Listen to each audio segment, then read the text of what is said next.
Agradezco a Dios el privilegio que me da. Decía nuestra hermana Ana, por años Dios me ha permitido entregar un mensaje de su palabra, y esto es bendición y misericordia de Dios. Por eso le alabo y le bendigo en esta mañana. El texto ya lo leyó nuestra hermana Ana, y el título para hoy sería Dios ofrece consuelo a sus hijos. Ese es el título. Dios ofrece consuelo a sus hijos. Lo vamos a ver en 3 partes. La primera parte es la salutación, el saludo de Pablo a la iglesia de Corinto. Lo hace en nombre de él y de su hermano Timoteo, su hijo espiritual, como dice en otras partes su palabra. Les desea gracia y paz de Dios. Entendemos que la gracia es el favor inmerecido de Dios. Y entonces el apóstol les saluda y les desea gracia y paz de Dios y del Señor Jesucristo. O sea, no separa a Dios de Jesucristo, siempre lo está nombrando de manera unida. Esa sería la primera parte, el saludo y el ruego de Pablo que tengan gracia y paz de Dios y de Jesucristo. La segunda parte está de los versículos 3 al 7 y le vamos a decir, o lo vamos a titular, el propósito de Dios para consolarnos. Dios todas las cosas las hace con un propósito, y también el consuelo tiene su propósito. Es muy importante que repasemos estos versículos porque en ellos encontramos un apoyo para nuestras vidas. Saber que Dios consuela. Después del llamado que Dios le hace a Pablo cuando iba camino a Damasco, le dice a su siervo Ananías en Hechos capítulo 9, versículos 15 y 16, le voy a pedir a mi hermana Teresa que por favor le dé lectura. Hechos capítulo número 9, versículos 15 y 16. ¿Escuchó, hermana Teresa?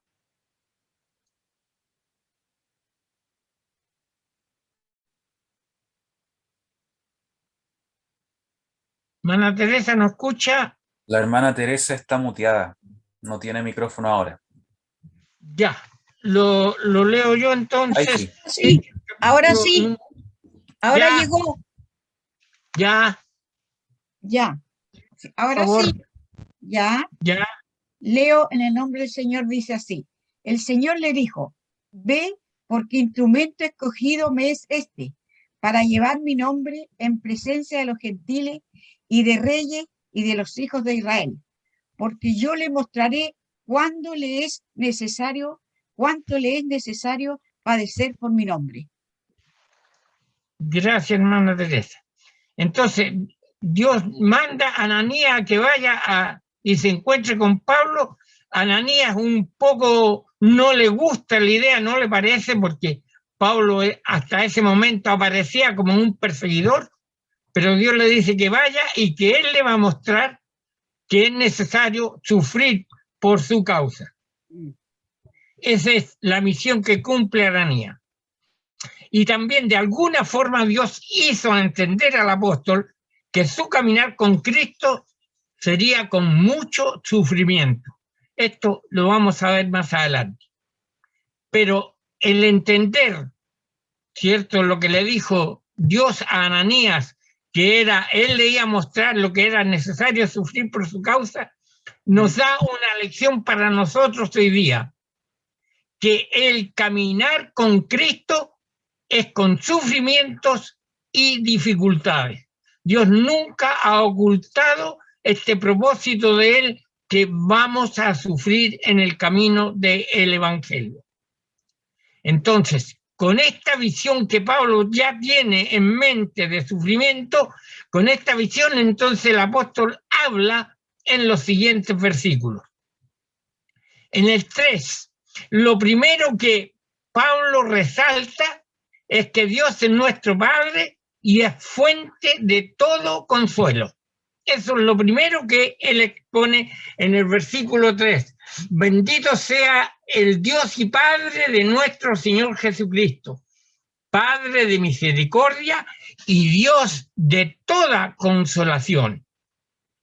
Vemos también en el versículo 4, primeramente consolándonos a nosotros, Dios nos está consolando a nosotros, para que nosotros podamos también consolar a otros en cualquier tribulación que se encuentre. De la misma forma en que nosotros somos consolados, también podemos ir a consolar a aquellos que están en alguna dificultad. Este es entonces el principal propósito de Dios de consolarnos. Nos consuela para que nosotros podamos consolar. No podemos dar algo que no hemos recibido. Primero Dios nos consuela a nosotros y con ese testimonio, con esa recepción que hemos tenido de parte de Dios de que hemos sido consolados, podemos con libertad consolar a otros. Este principio entonces es muy importante, el que podamos consolar, porque todas las personas hoy día tienen más de un sufrimiento en su vida, y es allí donde podemos y debemos testificar que Dios tiene consuelo, para todo aquel que lo necesita y lo busca. Hay que buscarlo, hay que acercarse a que Dios le consuele, si no, sencillamente no lo va a recibir. Hay una importante aclaración en el versículo 5.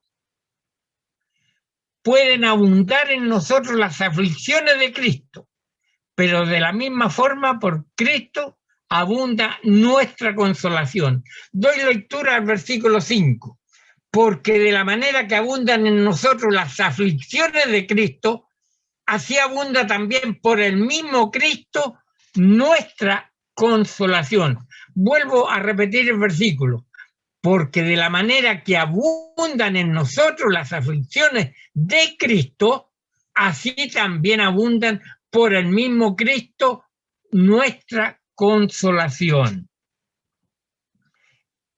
Existe, hermanos, una diferencia entre ser atribulados por la causa de Cristo, por eso hago énfasis en el versículo, y ser atribulados por nuestros propios errores. Son dos cosas diferentes, tenemos que tenerlo claro. El Señor Jesús tuvo grandes tribulaciones en su vida para pagar el precio de nuestra salvación. Fue tanta la atribulación que él tuvo que llegó a decir: mi alma está muy triste hasta la muerte. Eso está en Mateo 26:38. Esto fue cuando estaba orando en el Getsemaní y pidió a sus discípulos que le ayudasen a orar, que su alma estaba muy triste hasta la muerte. Nuestro Señor fue atribulado. Ahora, eso es una cosa, cuando somos atribulados por la causa de Dios, por la causa de Cristo. Si nuestra tribulación, si nuestro problema pasa por un error cometido voluntariamente, es muy difícil y no nos quejemos si Dios no nos consuela. Por ejemplo, si usted pasa con luz roja, un semáforo, viendo que está en rojo, pero porque va apurado, llega y pasa, no hace caso a la roja, y está atropellado y queda enfermo y queda inválido, no se queje si Dios no lo consuela porque fue un error cometido por nosotros. Es por poner un ejemplo, ¿cierto? Cometemos errores voluntariamente muchas veces en nuestra vida y después decimos: el Señor no nos escucha, el Señor no me atiende, el Señor no me hace caso. Es porque hemos cometido errores voluntariamente. Debe estar claro entonces que en nuestro caminar con Cristo tendremos aflicciones, pero pronto el Señor nos consuela. En Hechos 14, versículos 19 al 22, hay un ejemplo de esto. Hermana Cristina, por favor. Hechos 14, 19 al 22.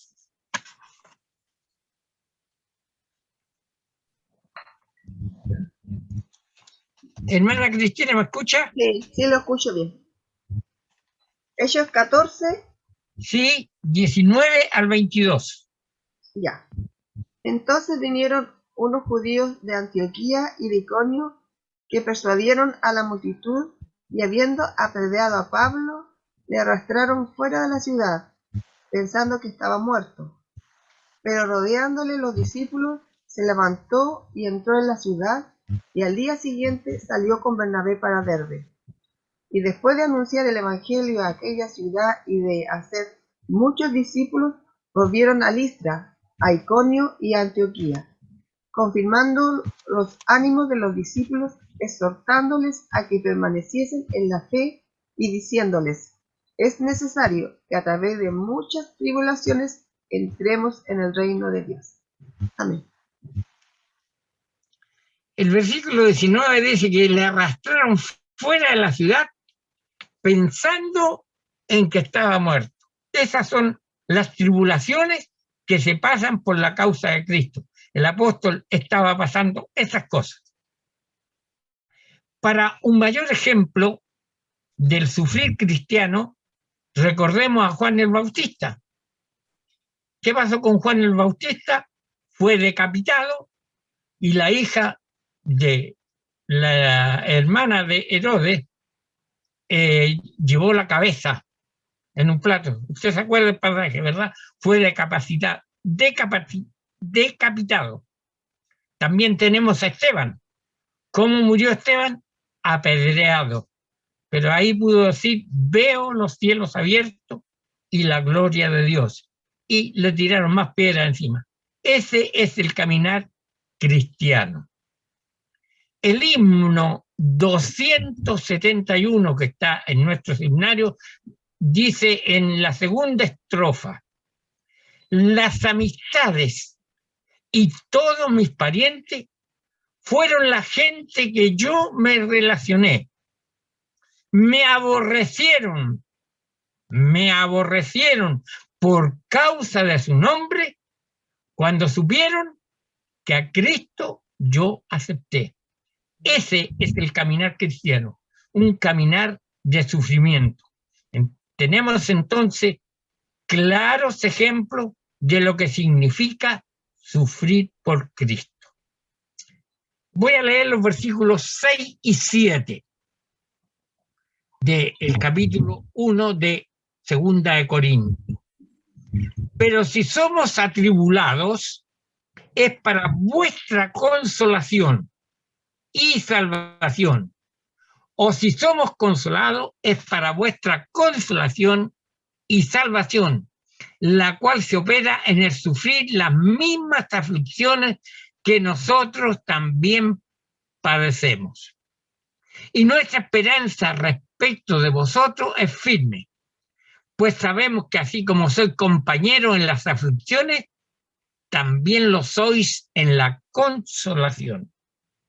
Estamos viendo el propósito que Dios tenía, el propósito de que Dios mantiene para consolarnos. Somos atribulados, pero también somos consolados por Dios. Dice un comentarista bíblico: los sufrimientos soportados por la causa de Cristo, de la cual todos los cristianos participan, se convierten en una fuente de consolación en virtud de su unión con Él y la base para convertirse en participantes de su gloria. Los sufrimientos soportados por la causa de Cristo, de los cuales todos los cristianos participamos, se convierten en una fuente de consolación. Hay un propósito entonces cuando sufrimos, porque estamos recibiendo la consolación de parte de Dios. El apóstol entonces busca alentar a sus hermanos a través de las situaciones que ellos están viviendo.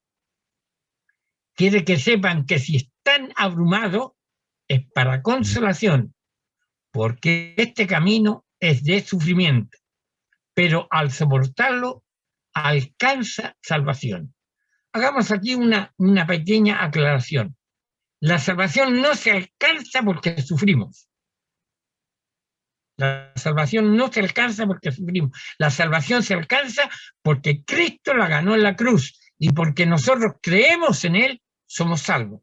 Ahora, ¿qué pasa? Cuando sufrimos y somos capaces de sobrellevar el sufrimiento, sabiendo que Dios nos va a consolar, podemos sufrir hasta el final de nuestra carrera y vamos a entrar en la gloria, en la salvación que Él antes había dispuesto para nosotros. Esta es la idea, ¿cierto?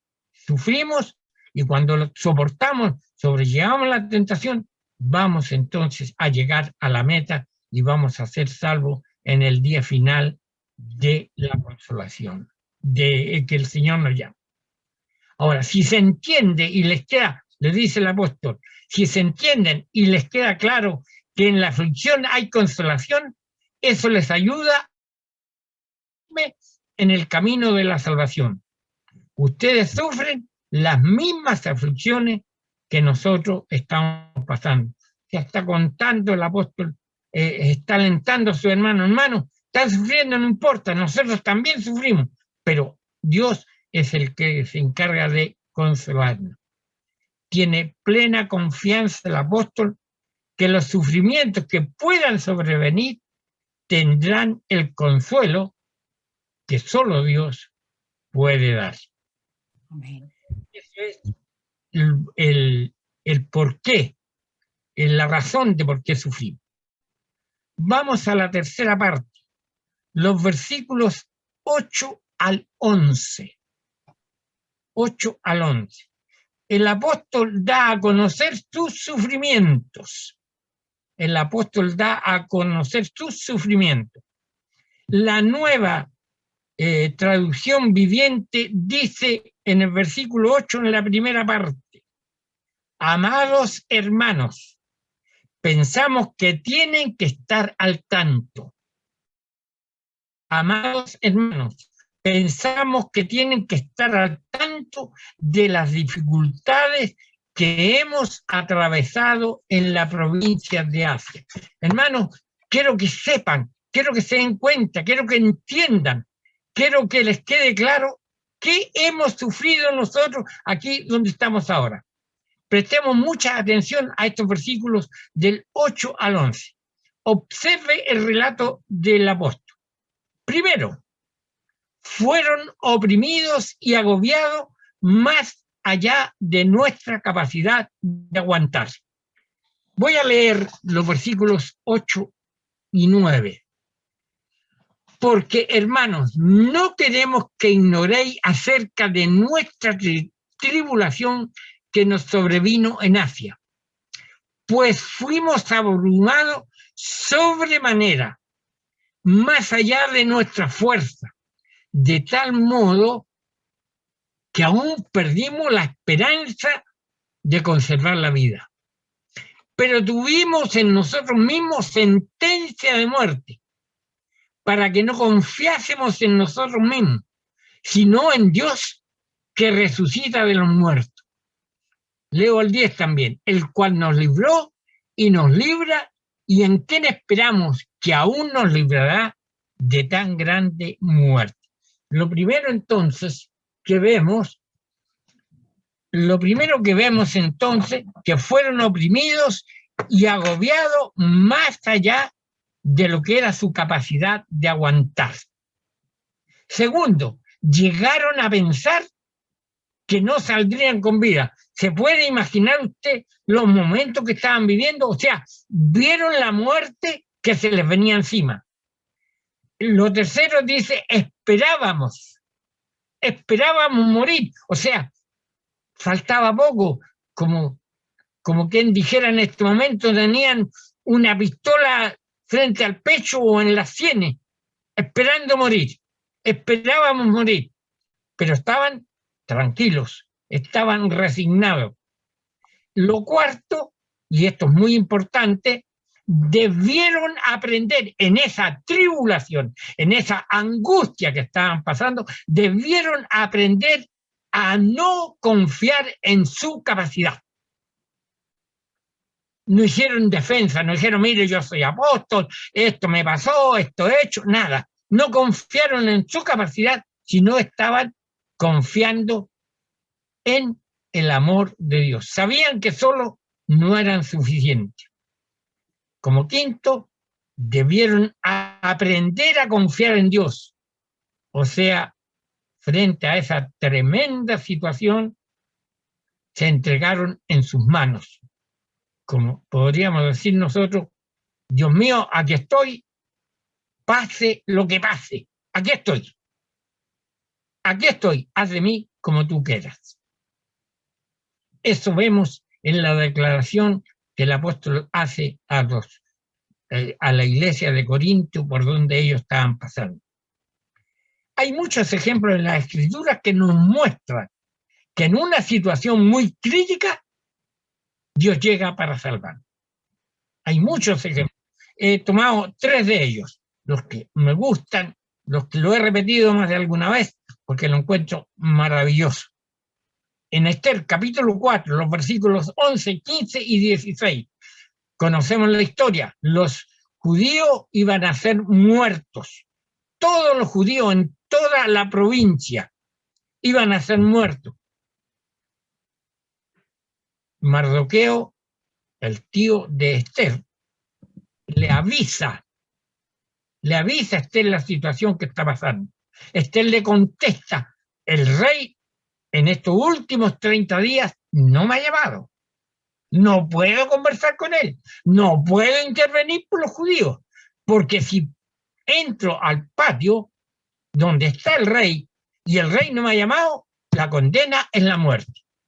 Pero frente a esta necesidad, frente a esta tribulación que se nos viene encima, voy a ir a hablar con el rey.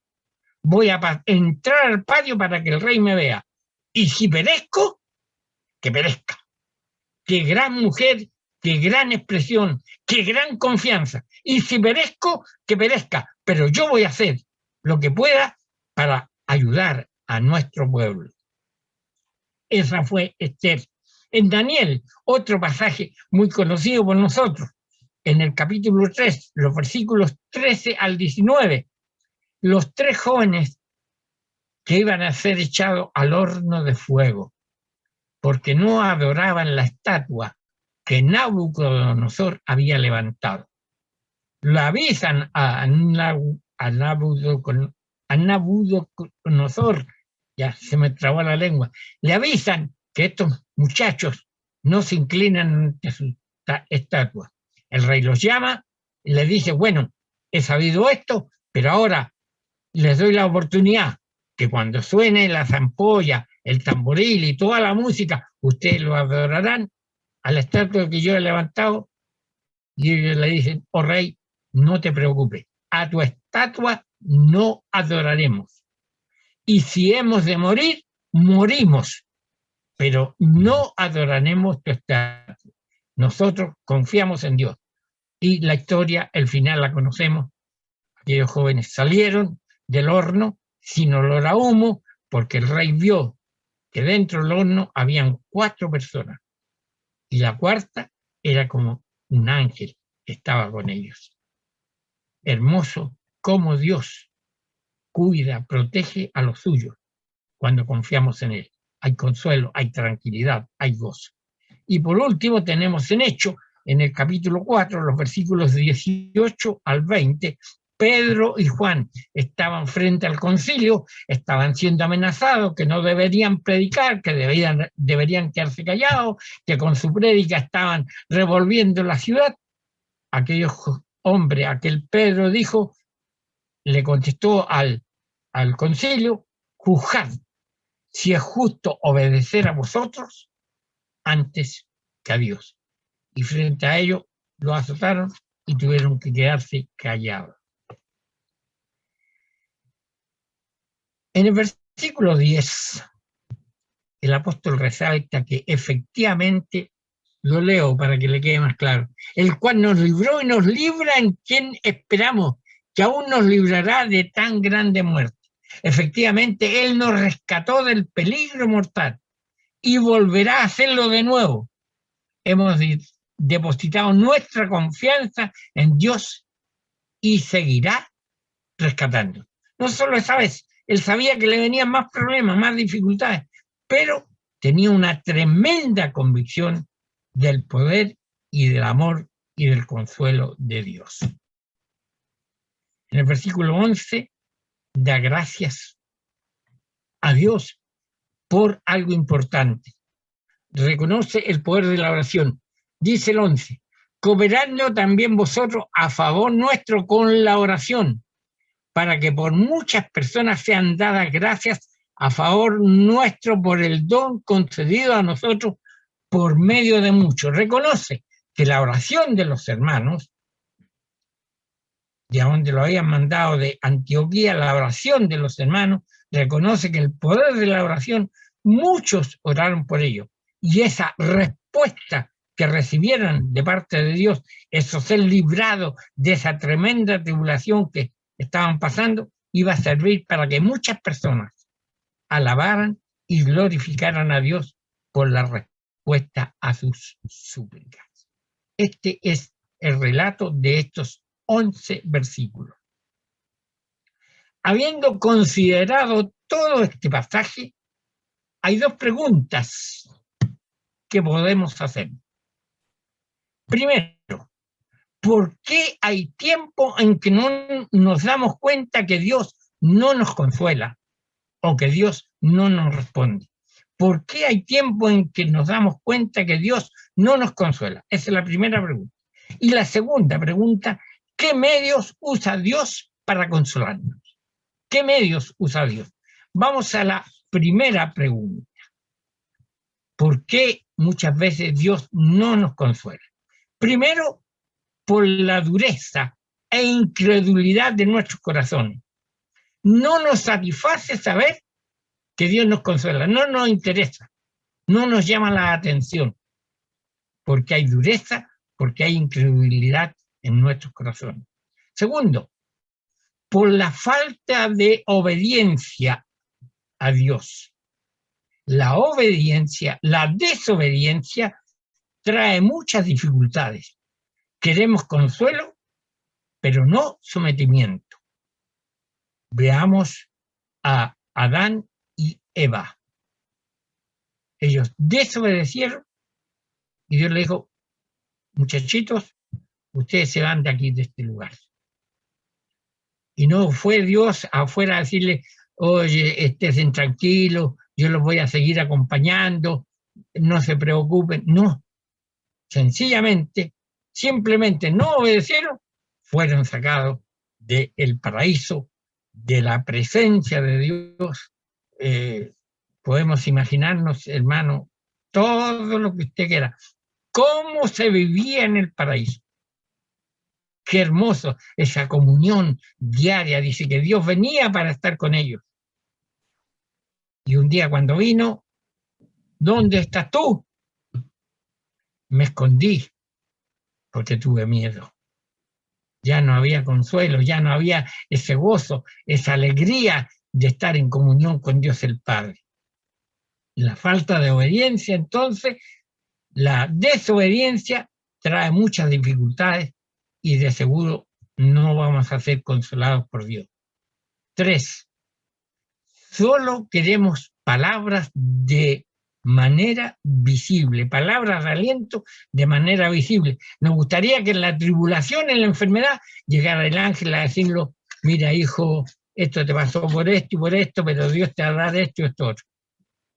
Eso nos gustaría, pero no queremos palabras de aliento, queremos ver cosas reales. Por eso no aceptamos el consuelo de Dios. 4, porque nos sentimos suficientes. Estamos viendo por qué Dios muchas veces no nos consuela, porque nos sentimos suficientes, confiamos en nuestras capacidades, en la situación económica que tenemos, olvidándonos que todo lo que hemos logrado es por gracia y misericordia de Dios. Y por último, como quinto, la falta de temor. Por eso Dios no nos consuela. Exigimos a Dios porque consideramos que es un deber de Dios el apoyarnos y entregarnos todo lo que necesitamos. Tengo un caso de un pariente que, estando enfermo, clamó porque era una persona joven, porque era una persona profesional y se enfermó de una enfermedad grave. Y porque Dios no la sanó en ese momento, no quiere nada con Dios, nada.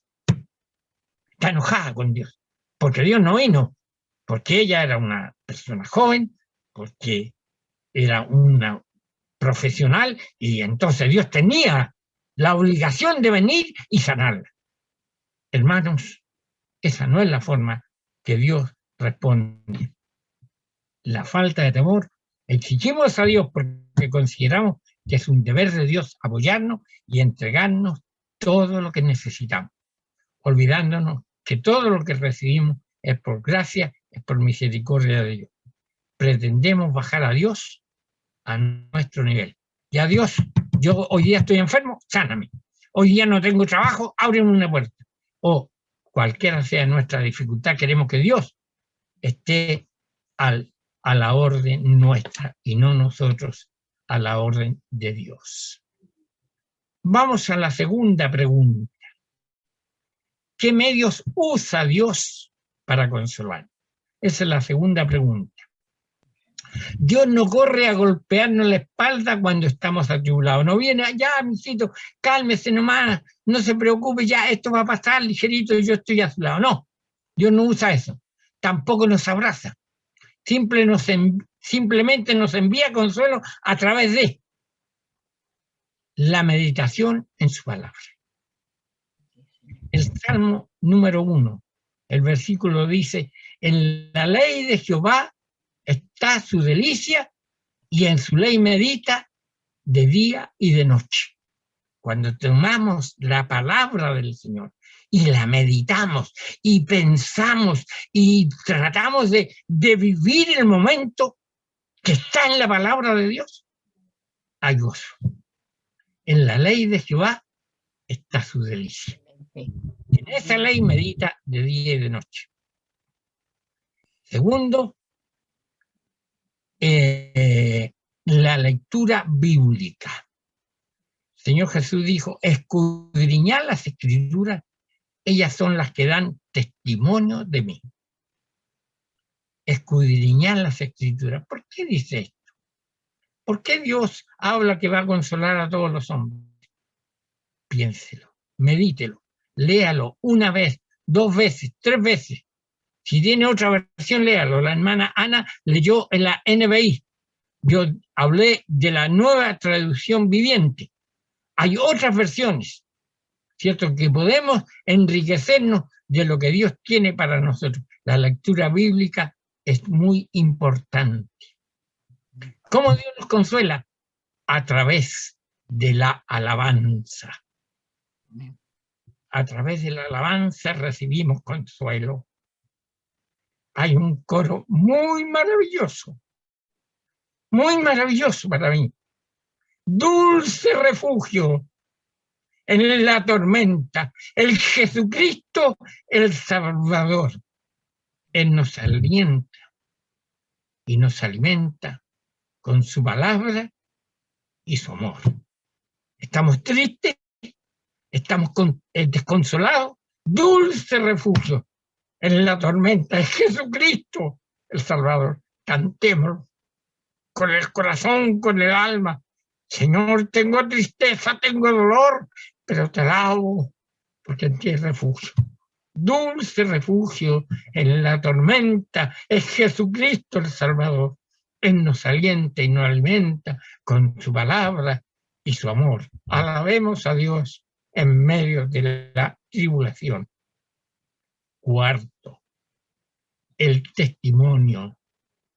Qué hermoso fue escuchar o leer lo que dijo mi hermano Daniel después de su momento muy difícil que tuvo Dios me libró, me dio nueva vida. Qué hermoso escuchar el testimonio de un hermano. Qué hermoso es poder dar gracias a Dios cuando estamos atribulados, cuando estamos tristes. Lo hizo nuestra hermana Nora. Partió un hijo, pero ella había recibido el consuelo y la gracia de Dios. El testimonio de otro nos alienta, y nosotros cuando damos un testimonio de fe, de gratitud, también estamos alimentando a otras personas. Entonces son cosas que el Señor nos consuela por medio de estas actitudes que nosotros tenemos. No viene, como dije primero, a golpearnos la espalda, a través de la lectura, de la meditación, de la alabanza, del testimonio. Y por último, hermanos, a través de la oración. A través de la oración llega el consuelo de Dios para nuestros corazones, para nuestras vidas. La oración, lo decía el pastor Sixto Morales, orar es vaciar nuestra alma por medio de la fe ante su divina presencia. Un ejercicio espiritual, hermanos, muy importante. Y lamentablemente, y lo digo con mucho dolor, mis hermanos, con mucho dolor, somos personas que despreciamos el tiempo de oración. Somos cómodos en este aspecto. Durante el tiempo que estuvo nuestro pastor Sixto Morales con nosotros, las personas que habitualmente íbamos a la oración éramos 5 o 6 personas. Hoy día, que no podemos juntarnos, pero que a través de este medio, del Zoom, que nos podemos reunir, que nos podemos ver, que podemos orar, nos mantenemos 5 o 6 personas. El jueves, recién pasado, habíamos 8 personas en la oración. De toda nuestra congregación, 8 hermanos. Y en la semana anterior, un número muy similar. ¿Qué pasa, hermanos? ¿Por qué no oramos? ¿Por qué no nos interesa? Estamos hoy día eligiendo un presidente que queremos que sea un buen presidente. Queremos que Dios sane nuestras enfermedades. Queremos que a nuestros hijos, que a nuestros nietos, que a nuestros familiares le vaya bien en los exámenes de fin de año, en el colegio, en el liceo, en la universidad.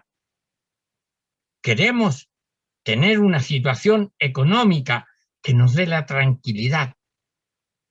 Queremos no sufrir esta pandemia, pero cuando se nos llama a orar, cuando tenemos un tiempo para orar, para estar en comunión con Dios, para vaciar nuestra alma, para pedir el consuelo de Dios, hermanos amados, por favor, dediquemos tiempo a la oración, dediquemos tiempo a alabar, a bendecir a Dios y a pedirle que nos consuele, que nos ayude, porque si no, no recibiremos el consuelo que Dios nos quiere dar. Que el Señor en esta mañana nos bendiga. Que el Señor en nosotros despierte esa necesidad, hermanos, de orar. De orar. El apóstol dice, gracias a los hermanos, a las muchas personas que oraron, porque esto va a servir de testimonio para que ellos también alaben a Dios, porque Dios responde. Pero si no clamamos, si esperamos que otros lo hagan, seguimos viviendo la misma comodidad que teníamos hasta antes de la pandemia. Hoy día no podemos ir a orar, pero a través de este medio que Dios, en su misericordia, ha dispuesto, podemos juntarnos. Y los mismos 6 u 8 personas que nos juntábamos antes, nos seguimos juntando ahora. Dios tenga misericordia.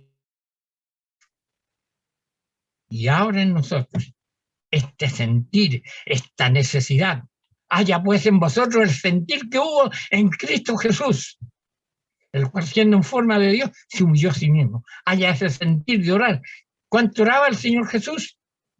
Cuando tenía tiempo, cuando no sentía otra cosa, no tenía otra cosa que hacer.